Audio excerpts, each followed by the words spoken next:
Welcome everyone to another edition of Drunk Agile. Prateek is not ready, but we're starting anyway. Welcome. Hopefully all of you are ready for another great episode. As we can see, the star of the show is ready. She's as ready as she'll ever be. Jumping out of her skin. I love it. Yeah. I love it. So we have Nisha there in the background. We have Prateek here. I'll just warn everybody. I'm not doing a dry January or anything. You hear about that type of thing on the news, I understand it. I don't really know what it means, but I am tonight. I'm just going to disappoint everybody. I'm drinking coffee. I literally just got home from playing tennis, so coffee for me tonight. But Prateek, what are you drinking? I have Elijah Craig Barrel Proof. It's just we took some time off during the holidays, so it gave us time to stock up. So yeah, you'll probably be seeing a few new ones. This is 62.4%, so I will not be doing more than one of these. That's true. Santa came both to the Singh House and the Bacante House. Yeah, we were both very, very good. Believe it or not, we were both very good. All right, but cheers, everybody. This is tonight is going to be part one of kind of maybe a two-part series. Maybe we were just looking through our playlist, such that it is, and we've noticed that we've never done an official video on the flaw of averages. I think we talk about the flaw of averages in every single video that we do, but we've never officially done one on that. There's a picture of the book, Dr. Sam Savage. So tonight we're going to kind of, or in this first episode, this week's episode, we'll talk about the definition of flaw of averages, and the pitfalls of it. And then next week we'll talk about some more kind of implementations, things where you might not think the flaw of averages are at play, but they really are. Kick us off, Prateek. What is the flaw of averages, and why should people care? Yeah, the simplest, the way we have always the simplest way to summarize it, the way we've always said it is, the way Dr. Sam Savage says it is, plans based on average fail on average. And it for those of you who have been using averages to plan, I'm hoping that rings true. I'm hoping it brings some unfortunately bad flashbacks to failed projects and stuff. Yeah, for plans based on average fail on average. So that might be a little bit confusing to people, and there's a bunch of assumptions built in there. I shouldn't say a bunch. There's one big one that I want to highlight. When we say that plans fail on average, if we were to translate that to a percentage, so I've got a plan, it's based on an average extrapolation. What are my chances of getting that exact average outcome? This is, first of all, what do you think most people, how would most people, if like I'm planning based on average, so I have a what percent chance of failing? How would most I think most people think it's 100. Most people think it's and then you got me there. You're right. most people think it's 100, but then once they realize it's not 100, they probably go, then it's probably about 50%. On average, should mean 50%. Average is in the middle of everything. So that's what they think it means. Turns out. It turns out, what is the real answer, Prateek? Chances of hitting the exact average forecast is what? The real answer, I cannot tell you the exact answer without actually having the data in hand, but most likely it's close to probably 3, 4, 5%, maybe even less. Hitting one single number, depending on your data, is probably in the single digits. Right, and this is one thing that most people, if I can maybe let's belabor this point a little bit. One thing that most people really don't understand, it's a quirk of statistics. I always quote my friend Frank Vega. We really should get him on the show because we just steal all his material and we just say it. Pretty much. Don't we sound smart because we talk like Frank? Frank always likes to say the most likely outcome is not very likely. Right? And so that's, a lot of people think that the average outcome is the most likely outcome. And even if you have a distribution where the average outcome is the most likely outcome, think a normal distribution, right? Your chances of hitting that exact average outcome pretty close to zero, like Prateek was saying, pretty close to zero. It's worse than that, in that there are a lot of distributions out there. If you look at a lot of people's data, that average outcome actually literally has a 0% chance of happening. So you think you're planning, number one, you're planning based on average. You think, maybe you think you've got 100%, maybe you think you've even got 50%. Your actual chances are much, much, much, much, much closer to zero. Yeah. That's the flaw of averages. Yeah, and just to draw the picture without drawing the picture, a normal distribution looks like that bell curve, and usually, well, actually, or certainly, if it's a proper normal distribution, the average number will be right in the middle, right at the highest point of that bell curve. And that's the point that Dan was making, which is, it looks like it's the most likely outcome, and it is the most likely outcome. It's just very unlikely that you'll hit that outcome. That's a normal distribution. Once you go away from it, when your data is not normally distributed, your average outcome is not in the middle or the top part of that distribution. It's somewhere else. And things are even less likely than they would have been with a normal distribution. And it turns out most real data is not normal. So think about all the forecasting that is done based on averages. We won't even get into the whole story point velocity debate, but most people, when they are forecasting using velocity, they're like, we're going to take the last X number of sprints, average our velocity, and then that is going to be our... You cannot hear it. You cannot hear it. But as soon as it says story point and velocity, you probably will see it. Nisha's head went up, went to the side, and she sighed. It was a long sigh. Oh God, they're not doing this again. They're not doing this again. Yeah. So, but it's not even, I mean, I like to pick on people who use story points and velocity. I mean, obviously there are all kinds of evils along with that. One of the biggest evils is planning based on average velocity. Terrible, terrible idea, because you have essentially a 0% chance of being right. What are some other forecasts that people do using average? Well, you could even do an average throughput forecast, which would be pretty much, which would fall along the same lines of average velocity. Again, we like to pick on story point and velocity, but frankly, average throughput is just as bad in my opinion. Right. Let's talk about that very quickly. There's an example we give in our class.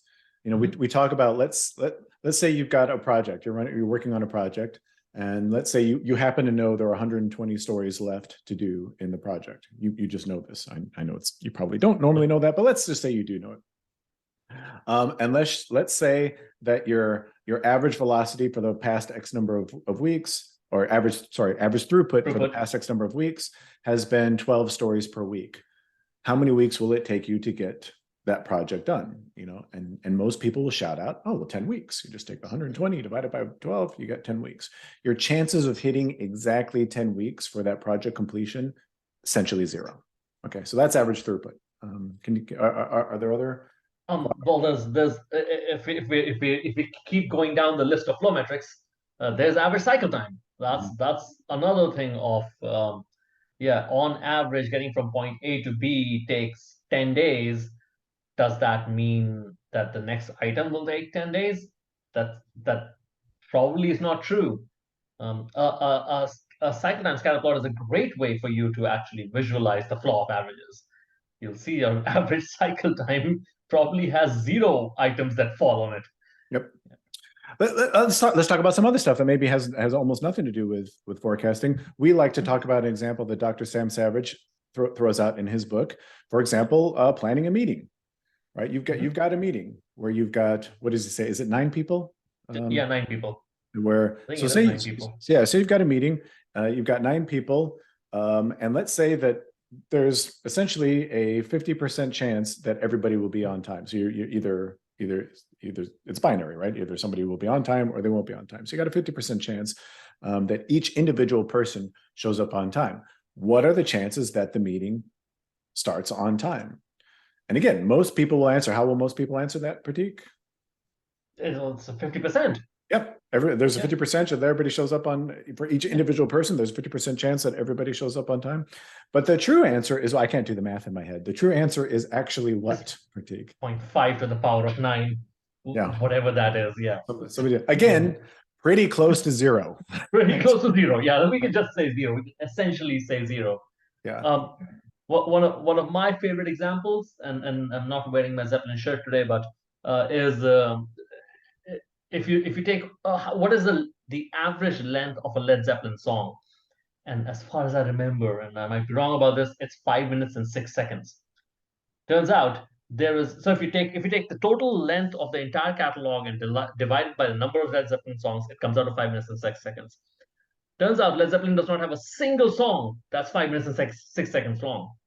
And that in itself is the flaw of averages answer. You're getting the single point answer, which is wrong for every case. And yep. Yep. So, and we said this is going to be a short episode. It's turning into a longer episode. Some other pitfalls to watch out for with the flaw of averages. You might, if anybody's seen our Wilt Chamberlain talk, you might see this. You might see this too. You know that Wilt Chamberlain shot 87.5% free throws, which was better than his season average. So that means that he had a great night. Comparing a single point, a single data point, to a long-term average gives you absolutely no information whatsoever. But you see this all the time, like with a scrum team. Or velocity, our average velocity is 20 story points. This sprint, we got 30 story points done. So that means we did so much better this sprint. Comparing a single data point to a long-term average gives you no information whatsoever. Why, Prateek? Why can you expand? Because probably the best way to explain that is just look back at all the data points you had to create that average. And those data points probably had that same variability that you're now seeing. So in the past, for that particular scrum team you talked about, they might have had a particular sprint where they did 40 points and one where they might have done 10. There is variability in your data. Just looking at a single point and comparing it to your average, you're not really taking into account the natural variability of your process. Yeah, you cannot make any conclusion like things are getting better or things are getting worse based on one data point, because you would expect roughly half the time, you're going to have a data point above that average and a data point below that average. Prateek and I had a drunk conversation about this. Was it Saturday night? I think it was Saturday night. And so taking one data point and comparing it to a long-term average and saying, oh yes, look, our system is improving or our system is getting worse or whatever. That's the flaw of averages at work again. So you'll see it once you learn to start. Whenever you hear the word average, your ears need to perk up, because more often than not, people are saying something that they probably don't mean. What were you going to say? Something? Yeah, I was going to say the only exception in our world, only big, huge exception in our world that we should mention is Little's law, which is a law of averages, which compares averages. It's always looking back, never predicting the future, but that is a law that's based on averages, long-term averages. We should mention it before people start yelling at us in the comments. But even that's interesting, because you bring up one of the most important parts about Little's law. The biggest reason why you can't use Little's law, one of the biggest reasons why you can't use Little's law for forecasting, and he even says this, he doesn't say it the way that we say it, but he says it. If you read the papers that Little has published, he says you can't use Little's law for forecasting. One of the biggest reasons why is it is a relationship of averages. You cannot forecast. Well, you can forecast based on average. Just plan for a lot of pain in your life. Don't be surprised if you're wrong. Yeah. Okay. Anything else that people need to be aware of about the flaw of averages? I think you said it already at some point. Was once you understand this, you'll see it everywhere. Your ears will perk up every time you see anyone using averages. Once you understand the flaw of averages, and you will see it everywhere. For understanding how to get past the flaw of averages, you might have to go back to some of the earliest videos that we did way back when. And the shameless plug of prokanban.org's applying metrics for predictability course, which does that exact thing. That it disabuses people of the flaw of averages. Yep. So yeah, if you want to learn more, of course, there is the book called The Flaw of Averages, and as we tell a lot of people, you really don't have to read the first half of the book to get the gist of what Dr. Savage is talking about. There's a Flaw of Averages. If you want to dig deeper into the variability stuff, maybe we'll have a series on that, a Drunk Agile series on that. Maybe sometime in the future, probably sometime in the future, who knows when. But if you can't wait that long, go read Dr. Schuert's work. That's a bit of a slog. If you don't want to read Dr. Schuert's work, then read pretty much anything by Dr. Donald Wheeler, and you'll get a feel for that. Speaking of Dr. Donald Wheeler, that's kind of a good segue into next week's episode. We'll talk about some other implementations of the Flaw of Averages that kind of been institutionalized, and why those type of statistics that rely on the Flaw of Averages, even though you don't know that they're relying on the Flaw of Averages, is a bad thing. So, Prateek, you want the last word? No, I think we already covered it. Yeah, stay tuned for part 2. Yep. Okay, well, so thank you so much for Nisha for growling at story points. Really do appreciate that. Thank you so much to Prateek Singh for whatever. Unusually insightful comments tonight. My name is Daniel Vacanti. I want to say thank you so much for watching, and we will see you in the next episode. Bye, everybody.